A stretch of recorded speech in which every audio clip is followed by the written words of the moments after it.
तो समझते हैं मनुष्य में लिंग का निर्धारण किस प्रकार से होता है। ठीक है, बिल्कुल आसान है, ध्यान से सुनेंगे समझ में आ जाएगा, समझना नहीं चाहेंगे तो एकदम नहीं समझ में आएगा।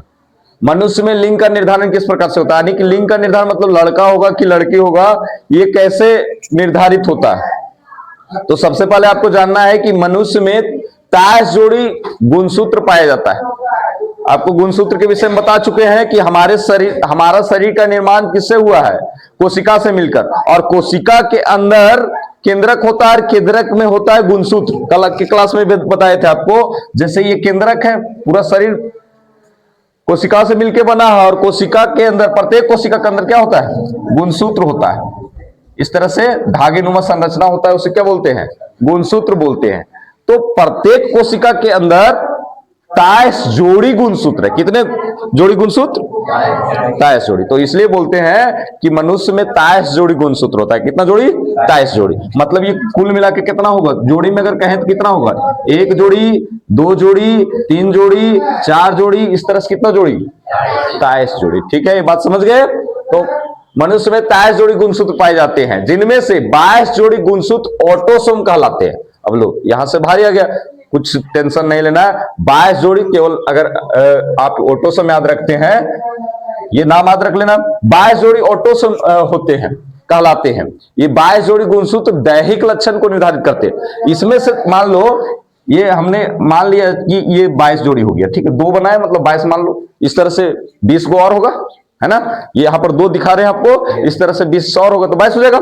तो जितने भी कोशिका हैं उसमें, जितने भी शरीर के कोशिका हैं उसमें 23 जोड़ी गुणसूत्र होता है, और 22 जोड़ी गुणसूत्र जो है वो पूरा शरीर का लक्षण अपने पास रखते हैं कि इसका क्या क्या लक्षण, चमड़ी का रंग कैसा है, इसको पता होता है गुणसूत्र को, है ना। गुणसूत्र को पता होता है, 22 जोड़ी जो गुणसूत्र है उसको क्या पता होता है कि शरीर का लक्षण मतलब निर्धारित करता है कि शरीर का रंग कैसा होगा, चमड़ी का रंग कैसा होगा, बाल का रंग कैसा होगा, आंख का रंग कैसा होगा, लंबाई कैसा होगा, ये दैहिक लक्षण को निर्धारित करता है।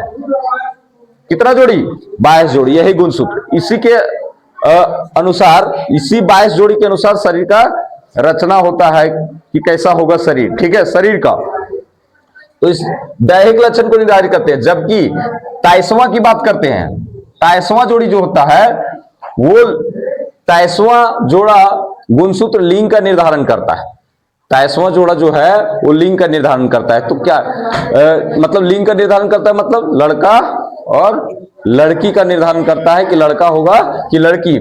जनन कोशिका में अंडाणु और जनन कोशिका में, जनन कोशिका कहे तो मतलब अंडाणु और शुक्राणु। आप जानते हैं कि पुरुषों के शरीर में शुक्राणु का निर्माण होता है और महिलाओं के शरीर में अंडाणु का, है ना। ये बात आप भली भांति जान रहे हैं। तो पूरे शरीर में 23 जोड़ी गुणसूत्र होता है ना, 23 जोड़ी गुणसूत्र होता है। लेकिन जनन कोशिका में, यानी ये शुक्राणु है और ये अंडाणु है, इसमें जोड़ा में नहीं होता है गुणसूत्र, इसमें जोड़ा में नहीं होता है, केवल इसमें 23 गुणसूत्र होता है और इसमें भी 23 गुणसूत्र होता है। तो जोड़ा में नहीं होता है, ठीक है, आधी हो जाती है। गुणसूत्र कितनी हो जाती है, आधी। आधी इसलिए होती है कि एक मानव में गुणसूत्र की संख्या कितनी होती है, 46, और जब बच्चा बनना है तो दोनों के मिलकर ना बनेगा। तो 23 इसका और 23 इसका कितना हो जाएगा, 46। अब बच्चा भी बनेगा, वो कितने गुणसूत्र का होगा, 46 गुणसूत्र का, एकदम मानव की तरह ही दिखेगा वो भी। तो इसलिए, और बच्चा बनता किससे, अंडाणु और शुक्राणु के मिलने से ही बनता है।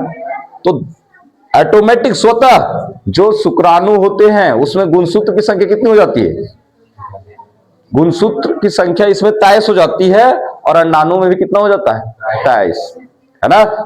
अंडाणु और शुक्राणु क्या है आप जान रहे हैं, पुरुषों में निर्माण होने वाला कोशिका, है ना, जो वृषण में होता है, और ये जो अंडाशय के अंदर अंडाणु बनता है महिलाओं में, ये सब आप पढ़ के आए हैं। तो उसमें कितने गुणसूत्र का निर्माण हो जाता है, 23। ठीक है, वही चीज लिखे हैं, शुक्राणु गुणसूत्रों की संख्या आधी हो जाती है, अर्थात 23। जब अंडाणु निषेचित होता है, अंडाणु निषेचित मतलब, निषेचन का मतलब आपको बताए हैं कि जब शुक्राणु मिल जाता है किससे, अंडाणु से, तो मिल गया, अब क्या बनने लगा, युग्मनज बनने लगा, मतलब बच्चा तैयार होने लगेगा। तो जब निषेचित होता है तब शिशु में कितना गुणसूत्र हो जाता है, कुल 46, दोनों का आधा आधा, है ना। 23 आपका अंडाणु से जो गुणसूत्र गया और 23 शुक्राणु से, 46 हो जाता है। तो ये तो समझे कि हाँ बच्चा इस तरह से वो भी 46 गुणसूत्र वाला होता है। लेकिन लिंग का निर्धारण कैसे होता है, अभी तक आपने जाना कि हाँ 46 गुणसूत्र होता है, लेकिन आधा गुणसूत्र किसका होता है, शुक्राणु वाला, और आधा अंडाणु वाला। पुरुष के शुक्राणु में 23वां जो गुणसूत्र है या तो X या तो Y पाया जाता है। देखिए अभी हमने बताया कि इसमें 23 गुणसूत्र है, तो मान लो कि 22 गुणसूत्र तो उसका कोई मैटर नहीं, वो शरीर बनाएगा कि कैसा रहेगा, लंबा रहेगा, चौड़ा रहेगा, है ना, शरीर का रंग कैसा हो वो निर्धारित करेगा। लेकिन लिंग का निर्धारण 23वां जोड़ा करेगा। ये मतलब मान लो शुक्राणु में आप जानते हैं, आपको जानना चाहिए, नहीं भी जानते हैं कि एक बार में शुक्राणु जो है निषेचित होने के लिए शुक्राणु की संख्या 20 से 30 करोड़ एक बार में इंटर करता है ना। एक बार में 20 से 30 करोड़ शुक्राणु मतलब अंडवाहिनी में प्रवेश करता है, लेकिन सब जीवित नहीं रहता है, कुछ ही जीवित रह पाता है। और बच्चा तैयार होने के लिए केवल एक शुक्राणु की जरूरत होता है, बाकी सबका डेथ हो जाता है, अधिकतर का डेथ हो जाता है। होता कितना है, लगभग एक बार में 20 से 30 करोड़ शुक्राणु योनि द्वार से अंदर जाता है। 20 से 30 करोड़ शुक्राणु। अब तो जब 20 से 30 करोड़ शुक्राणु जा रहा है, आपको बताएं कि इसमें कितना गुणसूत्र होता है, 23 गुणसूत्र। अब 23 गुणसूत्र होता है तो 22 जो गुणसूत्र है वो तो शरीर का निर्माण करेगा, लेकिन एक गुणसूत्र ऐसा होता है, इसमें एक गुणसूत्र ऐसा होता है, मतलब गुणसूत्र मतलब उसका बनावट समझ लो इस तरह से, मान लो इस तरह से बनावट है, हम समझने के लिए आपको एक सी लिख दिए, लेकिन इसका बनावट इस तरह से होता नहीं, मतलब एक अलग संरचना होता है। तो ये एक्स गुणसूत्र हो गया। और कुछ शुक्राणु में जैसे 20-30 करोड़ शुक्राणु एक बार में जाता है, तो मान लो एक मोटा मोटी मान लेते हैं 20 करोड़ शुक्राणु, तो 10 करोड़ शुक्राणु ऐसे होते हैं जिनमें एक्स गुणसूत्र होता है, ठीक है। और 10 करोड़ शुक्राणु ऐसे होते हैं जिनमें 22 को तो होगा, वो शरीर का निर्माण करे, लेकिन एक गुणसूत्र क्या होगा, वाई होगा, वाई गुणसूत्र। मतलब उसके पास एक अलग टाइप का यहां पर संरचना बना रहेगा। तो हो सकता है अब ये वाला अंडाणु से जाके मिले, अंडाणु में कितने गुणसूत्र हैं, 23 गुणसूत्र, और इसमें जो लिंग निर्धारण वाला गुणसूत्र होता है वो कौन सा होता है, एक्स होता है। हमने कहा कि एक बार जब शुक्राणु इंटर करता है शरीर में तो लगभग 20 से 30 करोड़ जाता है, तो आधे जो शुक्राणु होते हैं उसमें गुणसूत्र 22 तो एक जैसा होता है, प्रत्येक पुरुष का मतलब अलग, जैसे एक व्यक्ति का शुक्राणु है वो उसमें 22 गुणसूत्र जो है वो अलग अलग चीजों के लिए है, शरीर का रचना, शरीर का रंग, है ना, शरीर का आकार, चमड़ी का रंग, आंख का रंग, ये सब निर्धारित करेगा ये 22 गुणसूत्र। लेकिन ये जो 23वां गुणसूत्र है वो हो सकता है कि आधा यानी 10 करोड़ में मान लो है कि एक्स वाला है और 10 करोड़ में वाई वाला गुणसूत्र है। अब वो सब इंटर किया है अंदर, अब सब आपाधापी में कि हम पहले पहुंचेंगे किसके पास, अंडाणु के पास। लेकिन पहुंचेगा तो कोई एक, जैसे दौड़ में सब होता है कि हम प्रथम लाएंगे, लेकिन पहुंचेगा कोई एक। उसी प्रकार से अब सब कोशिश में है, आगे जा रहा है, तो सब तो रास्ते में मर जाता है। जैसे पूरा आर्मी का दौड़ होता है तो सब दब उब जाता है, बहुत लोग, है ना, 400 संख्या में दौड़ जाता है एक ही बार, तो उसमें बहुत से लोग दब जाते हैं ना, कुछ ही लोग पहुंच पाता है, कुछ ही लोग विनर होता है। तो इसी प्रकार से एक आगे बढ़ेगा। तो पुरुष के शुक्राणु में 23वां गुणसूत्र या तो एक्स होता है या तो वाई। अभी हमने कहा कि आधा जो है लगभग 10 करोड़ शुक्राणु के पास एक्स गुणसूत्र होता है और लगभग आधा में वाई गुणसूत्र। अब सब दौड़ रहा है, एक्स गुणसूत्र वाला भी शुक्राणु दौड़ रहा है और वाई गुणसूत्र वाला भी शुक्राणु दौड़ रहा है, किधर की ओर, हाँ, जहां पर अंडाणु है उधर अंडवाहिनी में दौड़ रहा है, जा रहा है। सब पहुंचेगा नहीं, कोई पहुंचेगा पहले, एक ही पहुंचेगा। तो होता है जब पुरुष का एक्स गुणसूत्र, अब हो सकता है कि ये वाला पहले पहुंच जाए इसके पास, है ना, या तो हो सकता है ये वाला पहले पहुंचे, कोई एक ही ना पहले पहुंचेगा, ठीक है, तो पहले कोई एक ही पहुंचेगा। तो 23वां गुणसूत्र या तो एक्स या तो वाई होता है, जबकि महिला में 23वां गुणसूत्र जो होता है वो केवल और केवल क्या होता है, एक्स ही होता है। 23वां गुणसूत्र क्या होता है, एक्स ही होता है, कोई इसका दूसरा गुणसूत्र नहीं होता। 22 तो और गुणसूत्र है जो शरीर का निर्माण करेगा, लेकिन शरीर का निर्माण करेगा उससे मतलब नहीं है, लड़का होगा या लड़की होगा उससे यहां प्रश्न पूछा जा रहा है। तो जो लिंग निर्धारण वाला गुण है उसके पास एक ही गुण है, वो कौन सा गुण, एक्स गुण है, एक्स गुणसूत्र है। जब पुरुष का एक्स गुणसूत्र वाला, अब देखो ये वाला 22 तो है ही ऑलरेडी, वो शरीर का निर्माण करेगा, लेकिन जो 23वां गुणसूत्र है वो क्या है यहां पर, एक्स। जब पुरुष का एक्स गुणसूत्र वाला शुक्राणु महिला के एक्स गुणसूत्र, अब इसके पास तो एक ही गुणसूत्र है महिला के पास ना, वो कौन सा, एक्स, तो महिला के एक्स गुणसूत्र से निषेचित करता है, निषेचित मतलब मिलना, दोनों जब मिलेगा निषेचित करता है तो लड़की निर्मित होता है। क्या निर्मित होता है, लड़की, यानी एक्स एक्स के मिलन से लड़की बना। यहां भी हम आपको बताए हैं कि लड़का का एक्स वाला शुक्राणु है, देखो ये शुक्राणु है जिसमें 23 गुणसूत्र है, 22 गुणसूत्र से शरीर का निर्माण करेगा, लेकिन 23वां गुणसूत्र जो है एक्स वो लिंग का निर्धारण करेगा, और इसका एक्स मादा के एक्स से मिलेगा। तो देखिए लड़का का यानी नर का एक्स और मादा का एक्स मिला तो क्या बना, लड़की बना। एक्स एक्स एक्स एक्स गुण मिला तो क्या बनेगा, लड़की बनेगा, तो लड़की निर्मित होती है। जबकि पुरुष का वाई गुणसूत्र, अब देखो ऐसा भी तो हो सकता है कोई कंडीशन कि पहले कौन मिल जाए, वाई गुणसूत्र वाला, कोई भी सब आपाधापी में दौड़ में है, तो हो सकता है पहले कौन टच कर जाए, वाई, है ना, इसके पास पहुंच जाए। जैसे ये पहुंचेगा, है ना, वाई गुणसूत्र कहेगा तुम ही मेरे साथी हो, मतलब इसके साथ मिलकर क्रिया करने लगेगा और बच्चा तैयार करने लगेगा। बाकी सब को पूछने के लिए भी तैयार नहीं होगा कि तुम कौन हो क्या हो, उससे इसको मतलब नहीं होता। अंडाणु जैसे पहुंचता है ना इसको अपने अंदर पैक कर लेता है। अंडाणु जो है शुक्राणु के इस जिसमें वाई गुणसूत्र है उसको पैक कर लेगा, या एक्स गुणसूत्र पहले पहुंचा तो पहले इसको पैक कर लेगा और बच्चा तैयार होने लगेगा। तो अभी हमने देखा कि अगर एक्स गुणसूत्र पहले पहुंचा है इसके पास तो एक्स एक्स मिलकर लड़की बन जाता है, और जबकि पुरुष का वाई गुणसूत्र, अगर वाई गुणसूत्र वाला शुक्राणु महिला के एक्स गुणसूत्र वाला अंडाणु से निषेचित होता है, मतलब मिलता है, पुरुष का वाई गुणसूत्र वाला शुक्राणु महिला के एक्स अंडाणु से,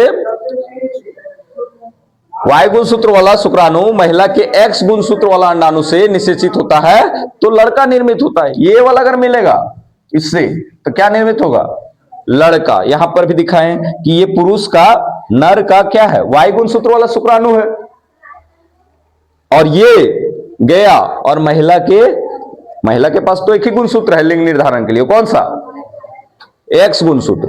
तो वाई गुणसूत्र जब एक्स के साथ मिला तो क्या बन गया, एक्स वाई, और एक्स वाई गुणसूत्र से क्या बनता है, लड़का बनता है। तो आपको याद रखना है कि अगर एक्स एक्स गुणसूत्र मिला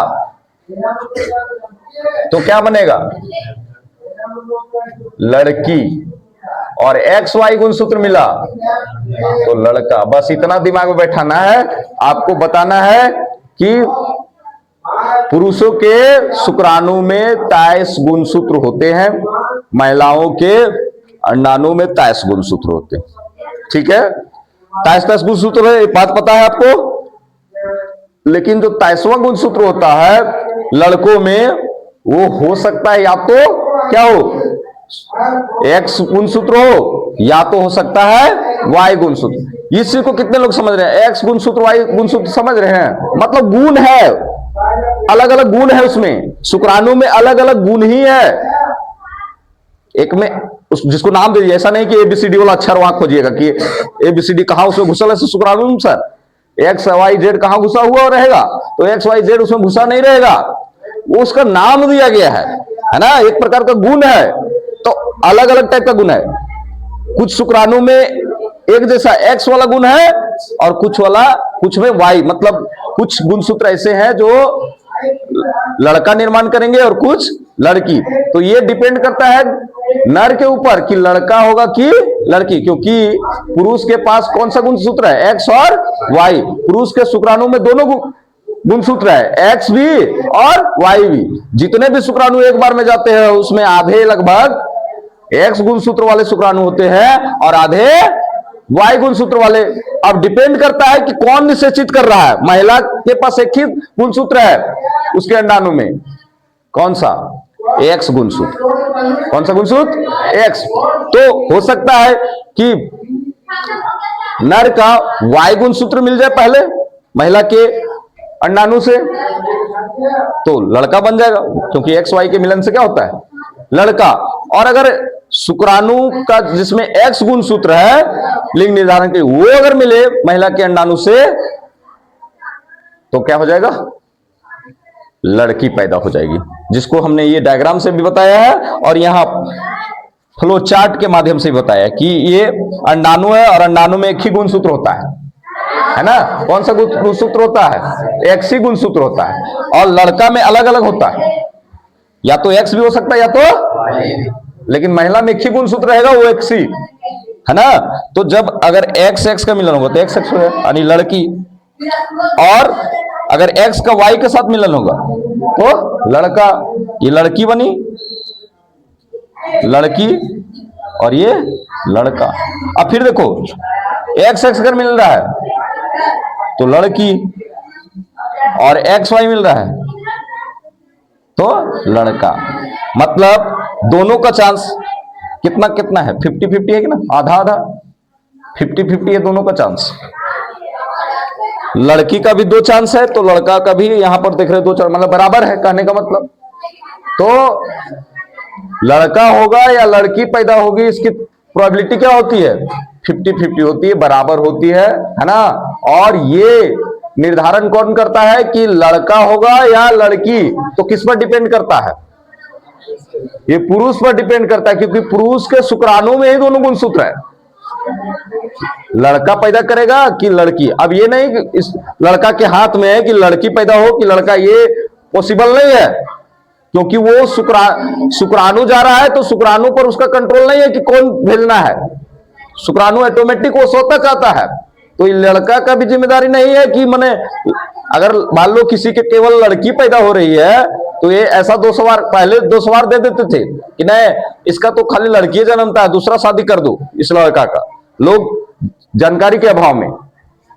और इसका मतलब ये भी नहीं समझना है कि अगर किसी खाली लड़की हो रही है तो कि लड़का में दिक्कत है, ऐसा भी नहीं है, क्योंकि दोनों शुक्राणु में दोनों गुण है, ऐसा नहीं खाली एक ही गुण है, एक्स और वाई दोनों। लेकिन अब डिपेंड करता है मिल कौन रहा, और इसके लिए कोई ऐसी दवा नहीं है कि मिलेगा पहले इसको वाई वाला ही लड़का के मिला देना है एक्स से तो लड़का पैदा होगा, ऐसी कोई दवा नहीं है। तो ये बेहद जानकारी वाले तथ्य भी हैं। तो ये प्रश्न आता है कि लिंग निर्धारण में किसका अहम भूमिका होता है, पुरुष का या महिला का, तो पुरुष का, ठीक है।